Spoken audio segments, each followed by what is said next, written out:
മറ്റവനെ പോലെ കള്ളു കുടിക്കാമായിരുന്നു. പണമുണ്ടായിരുന്നെങ്കിൽ ഡിസംബർ 31 കൂട്ടുകാർക്ക് കുപ്പിയെടുത്തു കൊടുക്കാമായിരുന്നു എന്നു മനസ്സുകൊണ്ടവൻ മോഹിക്കുകയാണ്. അങ്ങനെയുള്ളവനും അള്ളാന്റെ തൃപ്തിയില്ല. ആയിരക്കണക്കാര സഹോദരിമാര് അബ്ബാദ് നഗറിന്റെ പ്രഭാഷണം കേൾക്കാൻ വന്നിരിക്കുമ്പോ എന്റെ പ്രിയപ്പെട്ട പെങ്ങന്മാരോട് പറയട്ടെ, സഹോദരിമാര് ചിന്തിക്കുകയാ, അല്ലാഹുവേ എനിക്ക് പണമുണ്ടായിരുന്നെങ്കിൽ അപ്പുറത്തെ സുൽവത്തിനെ പോലെ ഞാനും നടക്കുമായിരുന്നു. ക്യൂടെക്സ് പുരട്ടിക്കൊണ്ട്, മുടി സ്ട്രെയിറ്റ് ചെയ്തുകൊണ്ട്, അതേ ചുണ്ട് ലിപ്സ്റ്റിക് പുരട്ടിക്കൊണ്ട്, കാമുകന്മാരെ തോളത്ത് കൈയിട്ടുകൊണ്ട് ഞാനും നടക്കുമായിരുന്നെന്ന് കൊതിച്ചു പോകുന്ന പെണ്ണ്, ഈ അവസാനം പറഞ്ഞ 2 വിഭാഗത്തിൽ പെടല്ലേ. അല്ലാഹു നമ്മെ കാത്തുരക്ഷിക്കട്ടെ. അള്ളാന്റെ പരലോകം, ആ പരലോകത്ത് എല്ലാ കാര്യങ്ങൾക്കും ഒറ്റ ചോദ്യമാണ്. ആയുസ് എന്തിന് ചിലവഴിച്ചു? ആരോഗ്യം എന്തിന് ചിലവഴിച്ചു? യുവത്വം എന്തിന് ചിലവഴിച്ചു? അള്ളാന്റെ റസൂൽ പറയുകയാ, ലാ തസൂലു ഖദമാ അബ്ദിൻ ഹത്താ യുസ്അല അൻ 40. 4 കാര്യങ്ങളെ കുറിച്ച് ചോദിക്കാറ് ഒരു മനുഷ്യന്റെ കാൽഭാരം ചലിപ്പിക്കാൻ കഴിയൂല. എന്നിട്ട് അല്ലാഹുവിന്റെ റസൂല് പറയുന്നു, 3 കാര്യങ്ങളോട് ചോദ്യം ഒറ്റ ചോദ്യമാണ്, 4ാമത്തെ കാര്യത്തിൽ മാത്രം 2 ചോദ്യമാണ്. പരലോകത്ത് 4 കാര്യങ്ങളെ കുറിച്ച് മൊത്തത്തിലുള്ള ചോദ്യം. ആ 4 കാര്യങ്ങളിൽ 3 കാര്യങ്ങൾക്ക് ഒരു ചോദ്യമേ ഉള്ളൂ. ആയുസ് എന്തിന് ചിലവഴിച്ചു? യുവത്വം എന്തിന് ചിലവഴിച്ചു? ഇൽമ് എന്തിന് ചിലവഴിച്ചു? 4ാമത്തെ കാര്യത്തിന് മാത്രം 2 ചോദ്യമാണ്. പണം എങ്ങനെ ഉണ്ടാക്കി, എങ്ങനെ ചിലവഴിച്ചു. പണം എങ്ങനെ ചിലവഴിച്ചു എന്ന് മാത്രമല്ല ചോദിക്കുന്നത്, എവിടെ നിന്നുണ്ടാക്കി എന്ന് വരെ ചോദിക്കും. ധനമെങ്ങിനാ നീ അന്ന് സമ്പാദിച്ചതും, അത് ഏത് മാർഗമിലാണ് ചിലവ് നീ ചെയ്തതും. എങ്ങനെയാണ് നീ പണം സമ്പാദിച്ചത്, എങ്ങനെയാണ് ചിലവഴിച്ചത്? ഈ 2 ചോദ്യം ചോദിക്കുമെങ്കിൽ ഇതിൻ്റെ അകത്തിരിക്കുന്ന, ഈ ശബ്ദം ശ്രവിക്കുന്ന നമ്മളെല്ലാവരും നമ്മുടെ പോക്കറ്റിൽ എത്ര രൂപയുണ്ടെന്നൊന്ന് തീരുമാനിക്കുക. ഇപ്പൊ ബക്കറ്റ് എടുക്കാനല്ല, പിരിക്കാനല്ല. നിങ്ങൾ ആലോചിച്ചോ, 1000 ഉണ്ടെങ്കിൽ 1000, 5000 ഉണ്ടെങ്കിൽ 5000, 10000 ഉണ്ടെങ്കിൽ 10000, ചെക്കാണെങ്കിൽ അത്, ATM ആണെങ്കിൽ അതിൽ എത്ര രൂപ ATM അക്കൗണ്ടിൽ ഉണ്ടാവും എന്ന് ചിന്തിക്കാം. ചിന്തിച്ചല്ലോ എല്ലാവരും? അന്തം വിട്ടിരിക്കല്ലേ? ചിന്തിക്കാൻ വേണ്ടി പറഞ്ഞത്. ആലോചിച്ച് നോക്കാൻ, ഞാൻ എൻ്റെ പോക്കറ്റിലുള്ള കാശിനെ കുറിച്ച് അങ്ങനെ ചിന്തിക്കുകയാണ്. എത്ര രൂപ ഉണ്ട് പഠിച്ചത്? നിങ്ങളും അങ്ങനെ ചിന്തിക്കണം. സഹോദരിമാര് മോതിരം, വള, കമ്മല്, മാല, പിന്നെ ചെറിയൊരു പേഴ്സ് ഉണ്ടാവുമല്ലോ. പേഴ്സിൽ പല അറകളും ഉണ്ട്. എല്ലാ അറയും കൂടെ തുറന്നാൽ മദീനയും മക്കയും വിലയ്ക്ക് വാങ്ങാനുള്ള കാശുണ്ടാവും.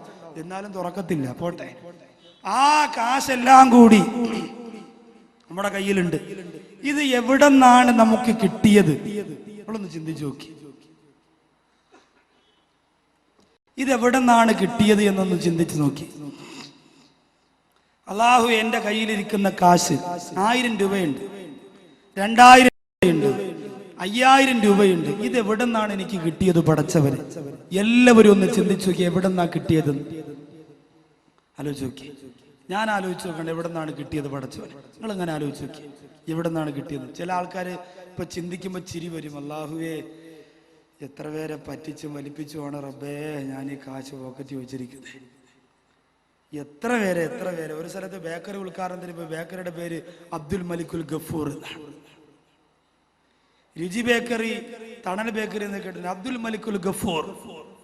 എന്താ പേരിടാൻ കാരണം എന്ന് ചോദിച്ചപ്പോ വാപ്പാടെ പേര് ചോദിച്ചപ്പോ വാപ്പാടെ പേരില്ല, വാപ്പാടെ പേരിട്ട ബേക്കറിയൊക്കെ നിന്ന് കത്തു സാറേ, അത്രയ്ക്ക് മണക്കത്താ. പിന്നെ ഇത് ആരെ പേര്? ഇത് ദുബായിലുള്ള എൻ്റെ അറബിയുടെ പേരാ. ആ പേരിടാൻ കാരണം അറബിയെ വലിപ്പിച്ചുകൊണ്ടാണ് ഞാനിത് തുടങ്ങിയതെന്ന. അപ്പൊ ഇതാണ് എങ്ങനെ ഉണ്ടാക്കി എന്ന് ചിന്തിച്ചു നോക്കിയാൽ അല്ലാഹു നാളെ ചോദിക്കും, എവിടെ നിന്നാ പണമുണ്ടാക്കിയത്? ചോദിക്കും പെങ്ങളെ, ചോദിക്കും. ദുബായിലും അബൂദാബിയിലും മസ്കറ്റിലും ഖത്തറിലും സൗദി അറേബ്യയിലും എല്ലാം പോയി ഏതെങ്കിലും ഒരു സാധുവാന അറബിയാണ് കയ്യിൽ കെട്ടിയതെങ്കിൽ അവനെ അടിച്ച് വശത്താക്കിയിട്ട് അവന്റെ ഉള്ളതല്ല ഊറ്റിയെടുത്തുകൊണ്ട് വന്നിട്ട് നാട്ടിൽ വന്നിട്ട് ഷാർജ ബേക്കറി തുടങ്ങുന്ന നാട്ടിൽ വന്ന് മസ്കറ്റ് ഹോട്ടൽ തുടങ്ങുന്ന പ്രിയപ്പെട്ട മുസ്ലിമേ, മിൻ ഐന ഇക്തസബാ, എവിടെ നിന്നാണ് നീ പണമുണ്ടാക്കിയതെന്ന് അല്ലാഹു ചോദിക്കുന്നതാ. മറുപടി കൊടുക്കാൻ കഴിയുമോ എന്റെ പ്രിയപ്പെട്ടവരെ? കഴിയണം. പട്ടിണി കിടന്നാലും ഹറാമാറ പണം നമുക്ക് വേണ്ട പ്രിയപ്പെട്ടവരെ.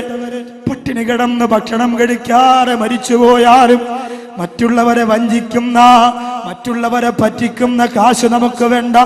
ബഹുമാനപ്പെട്ട അബൂ ദുജാന റളിയല്ലാഹു അൻഹു പ്രവാചകന്റെ സമക്ഷത്തിൽ നിന്ന് സുബഹി നിസ്കാരം കഴിഞ്ഞ് ഓടുകയാണ്.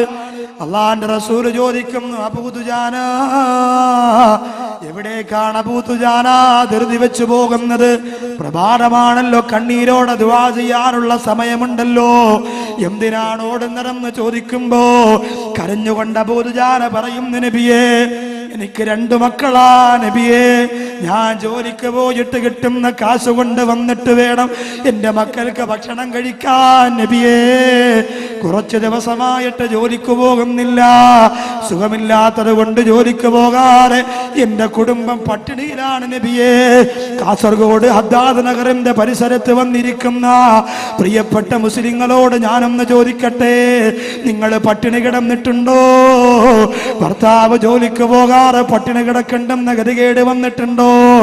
ഉപ്പ പൈസ തരാറ് പട്ടിണി കിടക്കണ്ടെന്ന ഗതികേട് നമ്മുടെ മക്കൾക്ക് വന്നിട്ടുണ്ടോ? അള്ളാഹു നമ്മെ വിശപ്പിനെ തൊട്ട് കാത്തിരക്ഷിക്കട്ടെ. പട്ടിണിയും പരിവട്ടവും കൊണ്ട് കഷ്ടപ്പെടുന്ന മോശമായ അവസ്ഥയെ തൊട്ട് പടച്ചോ നമുക്ക് ആഫിയത്ത് തരട്ടെ. അബൂ ദുജാന റളിയല്ലാഹു അൻഹു പറയുന്ന, നബിയേ, എന്റെ മക്കള് 3 ദിവസമായി പട്ടിണിയാണ്. അവർക്ക് കഴിക്കാനൊന്നുമില്ല, അവർക്ക് കുടിക്കാനൊന്നുമില്ല റസൂലേ. അതുകൊണ്ട് ഇന്നലെ ഞാൻ സുബഹി നിസ്കാരം കഴിഞ്ഞ് അങ്ങയുടെ കൂടെ നസീഹത്ത് കേട്ട് അങ്ങയുടെ കൂടെ ദിക്ർ ചൊല്ലിയിട്ട് പള്ളിക്കകത്ത് സമയം ചെലവഴിച്ചിട്ട് എന്റെ വീട്ടിലേക്ക് ചെന്നപ്പോ എന്റെ വീട്ടിന്റെ അകത്തുള്ള പ്രിയപ്പെട്ട 2 മക്കള് അല്ലാഹുവിന്റെ റസൂലേ ഇഴഞ്ഞിഴഞ്ഞിഴഞ്ഞിഴഞ്ഞ് വിശപ്പ് സഹിക്കാനാകാതെ ഇഴഞ്ഞിഴഞ്ഞിഴഞ്ഞിഴഞ്ഞ് അപ്പുറത്ത് താമസിക്കുന്ന ജൂതനാര മനുഷ്യന്റെ ആ മനോഹരമായ ഫലവർഗങ്ങളിൽ നിന്ന് അടർന്നു വീഴുന്ന പഴുത്ത കായ്കനികളില്ലേ നബിയേ, അതെന്റെ അരുമ മക്കള് എടുത്ത് കഴിക്കുന്നത് ഞാൻ കണ്ടു നബിയേ. എന്റെ മക്കളാ ഭക്ഷണം കഴിച്ചു പോയാ അത് ഹറാമല്ലേ നബിയേ, അത് ഹറാമല്ലേ റസൂലേ. അതുകൊണ്ട് എന്റെ മക്കളുടെ വയറ്റിൽ ത്തേക്ക് ഭക്ഷണം ഇറങ്ങി പോകാതിരിക്കാൻ എന്റെ കൈ കൊണ്ട് ഞാൻ മക്കളുടെ വാക്യകത്തേക്ക് കൈയിട്ട് നബിയേ. 3 ദിവസമായി പട്ടിണി കിടക്കുന്ന പാവപ്പെട്ട മക്കൾക്ക് സന്തോഷത്തോടെ ഒരു കായ കിട്ടിയപ്പോ, ഒരു പഴം കിട്ടിയപ്പോ അവര് കഴിച്ചതാണ് നബിയേ. പക്ഷേ ഞാൻ അനുവാദം കൊടുക്കാറ് അവിടെ വയറ്റിന്റെ അകത്തേക്ക് പോയ ഭക്ഷണം പോലും പുറത്തു ഛർദിപ്പിച്ച് കളഞ്ഞ് നബിയേ. അതുകൊണ്ട് ഇന്ന് ഞാൻ ഇവിടെ ഇരുന്ന അള്ളാന്റെ റസൂലേ, ഇന്നലത്തെ പോലെ എന്റെ പ്രിയപ്പെട്ട മക്കള് ഇന്നും ഇഴഞ്ഞു പോയി ആ പൊരുത്തമില്ലാത്ത ഭക്ഷണം എടുത്ത് കഴിക്കുമെന്ന് പറഞ്ഞപ്പോ അബൂ ദുജാനയുടെ കണ്ണീരിന്റെ വില ഈ സമുദായത്തിനറിയുമോ? ആരെ പറ്റിച്ചാലും മക്കളുടെ വയറ് വളർത്താ, ആരെ വഞ്ചിച്ചാലും വീട് വളർത്താ, ആരെ കഷ്ടപ്പെടുത്തിയാലും കുടുംബം പോറ്റാ പരിശ്രമിക്കുന്ന മുസ്ലിമേ, മിൻ ഐന ഇക്തസബാ, എവിടെ നിന്ന് പണമുണ്ടാക്കിയെന്ന് അള്ളാഹു ചോദിക്കും മോനെ. ചെറിയ ചെറിയ കച്ചവടം നടത്തുന്നവരുണ്ട്, ലോഡിംഗ് തൊഴിലാളികളുണ്ട്, യൂണിയനുകളിൽ പ്രവർത്തിക്കുന്നവരുണ്ട്, ചുമട്ടു തൊഴിലാളികളുണ്ട്. കഷ്ടപ്പെട്ട് പണമുണ്ടാക്കിയാൽ അതിനൊരു ബറക്കത്താണ്. മുമ്പൊരച്ഛൻ 8 വയസ്സുകാരനായ തന്റെ മകനോട് പറഞ്ഞു, 8 വയസ്സുകാരനായ മകനോട് പറഞ്ഞു, എല്ലാ ദിവസവും 1 രൂപയുടെ നാണയത്തൊട്ട് എനിക്ക് കൊണ്ട് തന്നല്ലാതെ നിനക്കിനി വീട്ടിൽ നിന്ന് ഭക്ഷണവും തരൂല, രാത്രി നിന്നെ ഇവിടെ ഉറക്കുകയുമില്ല എന്ന് പറഞ്ഞു. ഇന്നുള്ള മക്കളോട് അങ്ങനെ പറയരുത്. അവരോട് മാതാപിതാക്കൾ അനുവാദം കൊടുത്താൽ ആ സെക്കൻഡിൽ തന്നെ അവർ പോകും. കാപ്പി കൊടുക്കലൊക്കെ വേണോ ഇത്രയും തിരക്കിനിടയില്? പുറത്തുനിന്നാണോ? അല്ല, പുറത്തുനിന്നാണെങ്കിലും ഇത്രയും തിരക്കിനിടയില് കൊണ്ടു കൊടുക്കുമ്പോൾ അതൊരു ബുദ്ധിമുട്ടാണ്. അടുത്ത പ്രദേശത്തുള്ള യുവാക്കൾ ചെയ്തതാ. ഈ ഇതൊക്കെ എന്ത് ചെയ്യും? ഇപ്പൊ ജനങ്ങൾ ഇത്രയും പേരെ എവിടെ ഇരുത്തും? ഇൻഷാ അല്ലാഹ് ആരും നിരാശപ്പെടേണ്ട. ഒരു 1.5 മാസം കൂടി കഴിഞ്ഞാൽ പഴയ ശബ്ദത്തിലേക്ക് ഇൻഷാ അല്ലാഹ് മടങ്ങി വരും. അപ്പൊ നമുക്ക് കാര്യമായി ഏതാ നമ്മുടെ വാഹനങ്ങളൊക്കെ സംഘാടകർ പറയുന്ന സ്ഥലത്ത് മാറ്റി പാർക്ക് നിർബന്ധമായും അങ്ങനെ തന്നെ ചെയ്തു കൊടുക്കണം, ഇല്ലെങ്കിൽ വിഷമമാണ്. ഇനി അടുക്കൂല, എല്ലാം അടുത്തല്ലേ കിടക്കുന്നേ. കുറച്ചുകൂടി ഒന്നുകൂടെ അടുപ്പിച്ച് നോക്കിയേ, നോക്കട്ടെ പറ്റുമോ? ഞെരിങ്ങിയാണ് കിടക്കുന്നത്. മാക്സിമം പറ്റുമെങ്കിൽ അങ്ങനെ ചെയ്തോ, പക്ഷെ ഫ്രണ്ട് മാത്രം നീങ്ങരുത്. നീങ്ങിയാലും മൊത്തം നീങ്ങണം, എങ്കിലേ ഏറ്റവും പുറകിലുള്ളവർക്ക് ഉപയോഗപ്പെടും. ഇപ്പൊ സുഖമായല്ലോ, കൈ വെച്ചിട്ട് നല്ല വിശാലമായിട്ട്.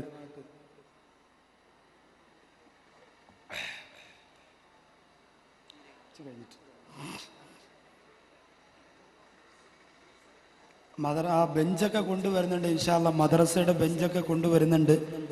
എന്തായാലും എല്ലാവരും പൊരുത്തപ്പെട്ട് ഉള്ള സൗകര്യത്തിൽ എല്ലാവരും സഹകരിക്കുക.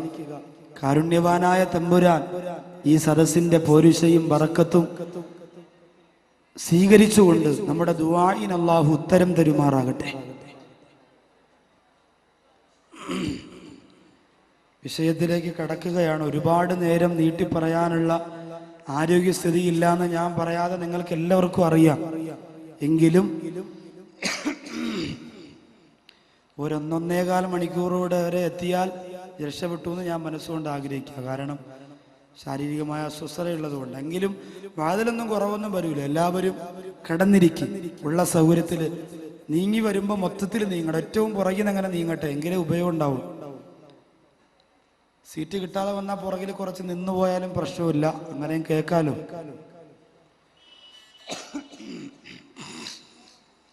റോഡിൽ ദയവേത് ആരും നിൽക്കാതിരിക്കുക. കാരണം നമുക്ക് വാഹനങ്ങൾ അങ്ങോട്ടും ഇങ്ങോട്ടും പല ആവശ്യത്തിന് പോകുന്നവരുണ്ടാവും.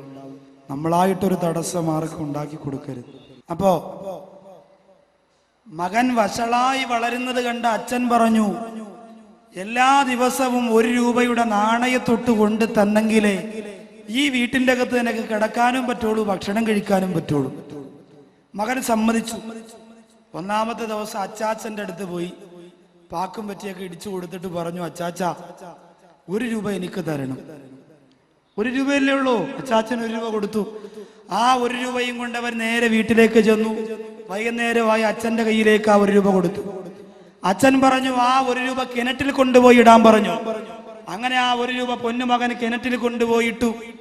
അച്ഛൻ ചോദിച്ചു, ഇതെന്തിനാണ് കിണറ്റിലിട്ടെന്നറിയോ? മോൻ പറഞ്ഞു, അറിയില്ല. അച്ഛൻ പറഞ്ഞു, കുറച്ചു നാൾ കഴിയുമ്പോ ഈ കാശിങ്ങനെ വൃക്ഷമായി പൊടിച്ച് തടച്ച് വളർന്ന് അതിൽ നിന്ന് കാശിങ്ങനെ നമുക്ക് പറിച്ചെടുക്കാമെന്ന് പറഞ്ഞു. 2ാമത്തെ ദിവസം 1 രൂപ കൊടുക്കണമല്ലോ. അമ്മാമ്മയുടെ അടുത്ത് പോയി. അങ്ങനെ ഓരോ ദിവസം കുടുംബത്തിൽപ്പെട്ട ബന്ധുക്കളുടെ അടുത്ത് പോയി 1 രൂപ വാങ്ങി വാങ്ങി വാങ്ങി അച്ഛന്റെ കയ്യിൽ കൊണ്ടുവന്ന് കൊടുത്തു. ദിവസം ഒരുപാട് കഴിഞ്ഞു. അവസാനം അച്ചാച്ചനും അപ്പാപ്പനും ആരും കാശ് കൊടുക്കാതായി. വൈകുന്നേരം വീട്ടിലേക്ക് ചെല്ലണമെങ്കിൽ 1 രൂപ അച്ഛന്റെ കയ്യിൽ കൊടുത്തേ പറ്റുള്ളൂ. ഇനി എന്താണ് പോംവഴി? അവസാനം അയാൾ റെയിൽവേ സ്റ്റേഷന്റെ അരികിൽ പോയി ആ പാവപ്പെട്ട മകൻ കരഞ്ഞുകൊണ്ടിരുന്നു. ട്രെയിനിൽ വന്നിറങ്ങുന്നവരോട് ചോദിച്ചു, എനിക്ക് 1 രൂപ തരുമോ? അവര് പറഞ്ഞു, ഞങ്ങളുടെ ഈ സാധനം ചുമന്ന് ഞങ്ങളുടെ വീട്ടിൽ കൊണ്ടുവന്ന് വെച്ച് തന്നാൽ നിനക്ക് കാശ് തരാം. അങ്ങനെ 8 വയസ്സുകാരന്റെ തലയിൽ പെട്ടിയും കെട്ടും ചുമന്നുകൊണ്ട് ആ മുതലാളിയുടെ വീട്ടുപടിക്കൽ കൊണ്ട് വെച്ചു കൊടുത്തപ്പോൾ അയാൾ 1 രൂപ കൊടുത്തു. ആ 1 രൂപയും കൊണ്ട് ഓടി വരികയാണ്. അച്ഛന്റെ അടുത്ത് വന്നിട്ട് കയ്യിലേക്ക് ആ 1 രൂപ വെച്ചു കൊടുത്തപ്പോ അച്ഛൻ പറഞ്ഞു, ഇന്നലെ വരെ നിന്നോട് പറഞ്ഞതുപോലെ തന്നെ ഇന്നും ഞാൻ പറയുന്നു, ആ 1 രൂപ കിണറ്റിൽ കൊണ്ടുപോയി ഇടുക. ആ മകൻ 1 രൂപ നെഞ്ചോട് ചേർത്ത് വെച്ചുകൊണ്ട് പൊട്ടിക്കരഞ്ഞുകൊണ്ട് പറഞ്ഞു, എന്റെ അച്ഛൻ എനിക്കിനി ഭക്ഷണം തന്നില്ലെങ്കിലും വീട്ടിന്റെ അകത്ത് കയറ്റിയില്ലെങ്കിലും കുഴപ്പമില്ല, ഈ 1 രൂപ ഞാൻ കിണറ്റിന്റെ അകത്ത് കൊണ്ടിടുകയില്ല. അച്ഛൻ ചോദിച്ചു, അതെന്താ? ഇന്നലെ വരെ നീ ഞാൻ പറഞ്ഞ കാശ് കൊണ്ടിട്ടല്ലോ, ഇത് മാത്രം കൊണ്ടിടാത്തതെന്താ? അവൻ പറഞ്ഞു, ഇന്നലെ വരെ എനിക്ക് കിട്ടിയ 1 രൂപ കഷ്ടപ്പെടാത്ത കാശാ. അച്ചാച്ചന്റെ കയ്യിൽ നിന്നും അപ്പൂപ്പന്റെ കയ്യിൽ നിന്നും അമ്മുമ്മയുടെ കയ്യിൽ നിന്നും ഇരുന്ന് കാശാ. പക്ഷെ ഇന്ന് എന്റെ കയ്യിലിരിക്കുന്ന കാശ് ഞാൻ കഷ്ടപ്പെട്ട് വിയർപ്പൊഴുക്കിയിട്ടുണ്ടാക്കിയ കാശാ. അതുകൊണ്ട് ആ കാശ് ഞാൻ പാഴാക്കൂല എന്ന് 8 വയസ്സുകാരൻ പോലും പറഞ്ഞു പോരെങ്കിൽ എന്റെ പ്രിയപ്പെട്ട ഹദ്ദാദ് നഗറിൽ പഠിച്ചുകൂടിയ ആയിരക്കണക്കാറ് പ്രിയപ്പെട്ട ചെറുപ്പക്കാരാ, നീ കഷ്ടപ്പെട്ട് കാശുണ്ടാക്കിയെങ്കിൽ ആ കാശ് കൊണ്ട് സിനിമയ്ക്ക് പോകൂല, ആ കാശ് കൊണ്ട് കള്ളുകുപ്പിയെടുക്കൂല, ആ കാശ് കൊണ്ട് കൂത്താട്ടം നടത്തൂല. കഷ്ടപ്പെടാതെ ഉപ്പാന്റെയും ഉമ്മാന്റെയും കയ്യിൽ നിന്ന് ഖജനാവിൽ നിന്ന് അവന് കാശുണ്ടാക്കുന്നത് കൊണ്ടാ, കഷ്ടപ്പാടും സങ്കടവും അറിയാതെ പണമുണ്ടാക്കിയത് കൊണ്ടാ, വിഷമവും പ്രയാസവും അറിയാതെ പണമുണ്ടാക്കിയത് കൊണ്ടാ. എന്റെ സഹോദരങ്ങൾ ആർഭാടത്തിന് വേണ്ടി ആനന്ദത്തിന് വേണ്ടി പണം ചെലവഴിക്കുന്നത് അല്ലാഹു കാത്തുരക്ഷിക്കട്ടെ. അതുകൊണ്ട് പ്രിയമുള്ളവരെ, എവിടെ നിന്നാണ് പണം സമ്പാദിച്ചതെന്ന് അല്ലാഹു ചോദിക്കുന്നോ? വിയർപ്പൊഴുക്കി കഷ്ടപ്പെട്ട് ഹലാലായ രീതിയിലൂടെയാണ് ഞാൻ പണം സമ്പാദിച്ചതെന്ന് പടച്ചവരോട് പറയാനുള്ള മനസ്സ് ഈ ഒരുമിച്ച് കൂടിയ സഹോദരങ്ങളെ നിങ്ങൾക്ക് വേണം. അള്ളാഹിനോട് ധൈര്യത്തോടു കൂടി പറയാൻ, അല്ലാഹുവേ നീ തന്ന പൊരുത്തത്തോടുകൂടി തന്ന തൃപ്തിയോടുകൂടി തന്ന ചെറിയ ജോലി, ആ ജോലി കൊണ്ട് ആർത്തിയില്ലാതെ ആഡംബരമില്ലാതെ കഷ്ടപ്പെട്ട് ഞാൻ സമ്പാദിച്ച പണമാണ്. ഏറ്റവും എളുപ്പത്തിൽ പണമുണ്ടാക്കലാണ് എല്ലാവർക്കും ഇന്ന് ജോലി. അതിൽപ്പെട്ടതാണ് ചങ്ങല ബിസിനസ്സുകൾ. അതിന് മണി ചെയിൻ അങ്ങനെ ഒരു പേരുണ്ട്. കാസർഗോഡ് ജില്ലയിൽ അതിന്റെ പേരെന്തെന്ന് എനിക്കറിയില്ല. ഉഷാർ ബാക്കവിയോട് വന്നിട്ട് പറയും, ഉസ്താദേ കുറച്ചു കാലം കഴിഞ്ഞ് തൊണ്ടയൊക്കെ അടച്ച് പള്ളിയിലും ജുമയ്ക്ക് പോകാൻ പറ്റാത്ത സാഹചര്യമൊക്കെ വന്ന് സ്നേഹിച്ചവരും ഇഷ്ടപ്പെട്ടവരും ഒക്കെ ഫോൺ വരെ വിളിക്കാത്ത ഒരു സാഹചര്യം വരുമ്പോഴേ നിങ്ങൾക്ക് ജീവിക്കണ്ടേ? ഞാൻ പറയും ജീവിക്കണം. അതിന് എൻ്റെ ഒരു ക്ലാസ്സിൽ നിങ്ങൾ പങ്കെടുത്താൽ മതി. ഞാൻ പറയും എന്ത് ക്ലാസ്സാ? ഓഡിറ്റോറിയത്തിൽ 2 മണിക്കൂർ ക്ലാസ് ഉണ്ട്. അള്ളാണ ചെന്നിരുന്ന് കൊടുക്കരുത്. ഇരുന്നു പോയാൽ മായാജാലക്കാരന്റെ മാന്ത്രികം പോലെ പോകുന്നവർ മുഴുവനും ആ മണി ചെയിനിൽ പങ്കു ചേർന്നിട്ടേ മടങ്ങി വരികയുള്ളൂ. അങ്ങനെ പ്രവർത്തിക്കുന്ന ആരെങ്കിലും ഉണ്ടെങ്കിൽ സങ്കടം തോന്നിയിട്ട് കാര്യമില്ല. പറയേണ്ടത് പറയാതിരിക്കാൻ നിവർത്തിയില്ല, അതുകൊണ്ട് പറയുന്നത്. ആദ്യം 15,000 രൂപ വെച്ച് 3 മാസം അടയ്ക്കുക. എത്രയായപ്പോ? എന്നിട്ട് 3 വർഷം വരെ കാത്തിരിക്കുക. 3 വർഷം കഴിഞ്ഞാൽ പിന്നെ മരിക്കുന്നത് വരെ എല്ലാ മാസവും നിങ്ങളുടെ വീടിന്റെ മുമ്പേ 50,000-ന്റെ ചെക്ക് കൊണ്ടുവരുമെന്ന് പറയുമ്പോൾ, ഞങ്ങൾക്കിപ്പോ അതിങ്ങനെ വന്നുകൊണ്ടിരിക്കുകയാണെന്ന് പറയുന്ന കേൾക്കുമ്പോ വീട്ടിന്റെ അകത്തിരിക്കുന്ന സഹോദരിമാരുടെ മനസ്സ് മയങ്ങിപ്പോകും. പാവപ്പെട്ട ഭർത്താവിനോട് പറയും, ഇക്കാ കാശുണ്ടാക്കണ്ടേ, വീട് വെക്കണ്ടേ, സൈനബാടെ വീട് പോലെ വലിയ വീട് വെക്കണ്ടേ, ശുക്കൂറെടുത്ത വണ്ടി പോലെ വലിയ വണ്ടി എടുക്കണ്ടേ, അതുകൊണ്ട് നോക്കണ്ട ഉസ്താദ് പറഞ്ഞത് ഹറാമാണെന്നാണ്. എടി ഉസ്താദ് പറഞ്ഞത് ഹറാമാണെന്നാ. ഉടനെ ഈ പെണ്ണ് പറയും, മൊയ്ലിയാർ അതൊക്കെ പറയും, മുസ്ലിയാർ അതൊക്കെ പറയും, ഇത് ഹറാമാണെന്ന് പറഞ്ഞ് മാറ്റിവെച്ചാൽ നമുക്ക് ജീവിക്കണ്ടേ?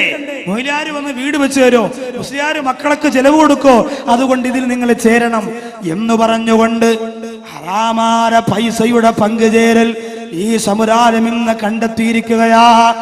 അതുപോലെ ഒരു നുള്ളു കഞ്ചാവിന്റെ വില കാസർഗോഡ് ജില്ലയുടെ ചെറുപ്പക്കാരാ നിങ്ങൾക്കറിയുമോ? 1 പവന് സ്വർണത്തിന്റെ വിലയാ. 1 പവന് സ്വർണത്തിന് കൊടുക്കുന്ന വിലയാണ് 1 നുള്ളു കഞ്ചാവിന്റെ വിലയെങ്കിൽ 1 പവന് സ്വർണത്തിന് വേണ്ടിയിട്ട് പാവപ്പെട്ട പെൺകുട്ടികളുടെ കല്യാണത്തിന് കഴുത്തിലണിഞ്ഞു കൊടുക്കാൻ, ഒരു മാലയ്ക്ക് വേണ്ടി, ഒരു വളയ്ക്ക് വേണ്ടി, ഒരു കമ്മലിന് വേണ്ടി, ഒരു സ്വർണത്തിന്റെ മുത്തിന് വേണ്ടി പൊട്ടിക്കരഞ്ഞുകൊണ്ട് ഹദ്ദാദ് നഗറിലുള്ള പാവപ്പെട്ടവരുടെ കാല് പിടിക്കുമ്പോ കൊടുക്കാൻ മനസ്സ് കാണിക്കുന്നവരെ, നമ്മുടെ മക്കളോ ക്യാമ്പസിന്റെ അകത്തളങ്ങളിൽ കള്ളക്കച്ചവടം നടത്തുന്ന കഞ്ചാവ് കച്ചവടത്തിന്റെ 1 നുള്ളു കഞ്ചാവിന്റെ വില 1 പവന് സ്വർണത്തിന്റെ വിലയാണെങ്കിൽ സുബ്ഹാനല്ലാഹ് ലക്ഷക്കണക്കിന് രൂപയ്ക്ക് കുടിച്ചു കൂത്താടുന്ന, ലക്ഷക്കണക്കിന് രൂപയ്ക്ക് ശരീരത്തെ നശിപ്പിക്കുന്ന മാരകമായ വിഷം കഴിക്കുന്ന സമുദായത്തിന്റെ ചെറുപ്പക്കാര് ചിന്തിച്ചോ മോരെ, കഷ്ടപ്പെട്ട് പണമുണ്ടാക്കിയാൽ ഇതിന് പവറുണ്ട്, കഷ്ടപ്പെട്ട് പൈസ ഉണ്ടാക്കിയാൽ ഇതിന് പവറുണ്ട്, കഷ്ടപ്പെട്ട് വിയർപ്പൊഴുക്കി പണമുണ്ടാക്കിയവർ പാവപ്പെട്ട യത്തീം കുട്ടിക്കാണെന്ന് പറഞ്ഞ് ഒരു 15 രൂപ ഒരു 50 രൂപ ഹദ്ദാദ് നഗറിലെ സംഘാടകരുടെ കയ്യിൽ കൊടുത്താൽ പട്ടിണി കിടക്കുന്ന ഓലപ്പുര ചോർന്നൊലിക്കുന്ന ഓലപ്പുരയ്ക്കകത്ത് കഴിയുന്ന ഹദ്ദാദ് നഗറിലെ പാവപ്പെട്ട ഉമ്മയില്ലേ, ആ ഉമ്മയതാ ഒരു 50 രൂപ കൊണ്ടുവന്നിട്ട് സ്ത്രീകളുടെ ഭാഗത്തിരിക്കുന്ന സംഘാടകരുടെ കയ്യിൽ കൊടുത്തിട്ട് പറയുന്ന, മക്കളെ 50,000 കൊടുക്കണമെന്ന് കൊതിയുണ്ട്, പക്ഷേ ഉമ്മച്ച് പട്ടിണിയാണ്, ഉമ്മാടെ മക്കളൊക്കെ രോഗിയാണ്, അതുകൊണ്ട് 7 പെമ്മക്കളെ കെട്ടിക്കുന്നോ ഈ 50 രൂപ ഉമ്മാടെ സ്വതക്കയായിട്ടിരിക്കട്ടെ എന്ന് പറഞ്ഞുകൊണ്ട് പൊരുത്തമുള്ള 50 രൂപയുടെ ബറക്കത്ത് പറഞ്ഞറിയിക്കാ കഴിയില്ല പ്രിയപ്പെട്ടവരെ, ഒരിക്കലും അത് പറഞ്ഞറിയിക്കാൻ കഴിയില്ല. അതുകൊണ്ട് സമ്പാദിക്കുന്നത് നമ്മൾ എന്തിൽ നിന്ന് സമ്പാദിക്കുക? ഹലാലായ രീതിയിൽ നിന്ന് സമ്പാദിച്ചാൽ നമുക്ക് ഒരുപാട് നേട്ടമാണ്.